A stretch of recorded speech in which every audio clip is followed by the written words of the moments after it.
All right, welcome everybody to KJO Views. We're trying out the green screen for the first time. Let's see how this goes. Let's get into White Lotus because I already started discussing this show with so many people, so I decided to go ahead and drop a review for it. Now, I love the first season of White Lotus. We all know about it. It was won like a lot of Emmys. This season, mid at best, because now I see the formula and I'm not that impressed, but I'm going to continue watching, I promise. So, White Lotus is basically about privileged ass white people who go to visit a White Lotus hotel, and their fucked up shit, their bad habits, their drama, their whatever is brought into this. We get to see it on display, and it usually clashes in some way with hotel staff and or locals or both, right? Kind of get both in this one.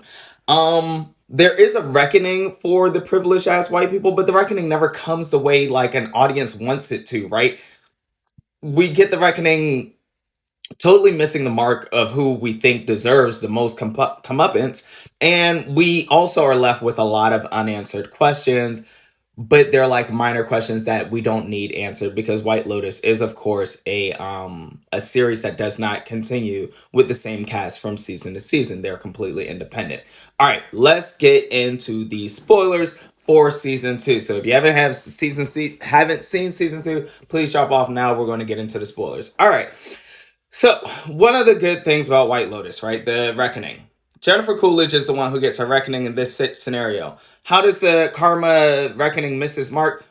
Jennifer Coolidge basically envisions this entire scenario where the gays that she met in Sicily are out to kill her and take her money for her husband. We never find out if this is true or not because she basically reacts on that thought, kills everybody and herself in the process. These three guys over here down at the bottom, they're just a group of degenerates, and we get to see like through the show that all three of them are degenerates, right? It's not just the top two. The third one's also degenerate. Cool. These four up here, right? So these two, we don't know what happened between them, but his marriage is now in better place because of it. So again, I don't really care what happened because their marriage is better because of it. This guy who deserved the most reckoning, and again, White Lotus never gives it to the person that deserved it. He was a fucking prick the whole show. The whole show. All he got was a black eye. But that's White Lotus. That's what it gives you. I do also want to say White Lotus does a good job in staying true to the culture of the places that they show, showing very beautiful landscapes and picking wonderful actors to present the story. So that is White Lotus. Check it out. I continue to. That's the show.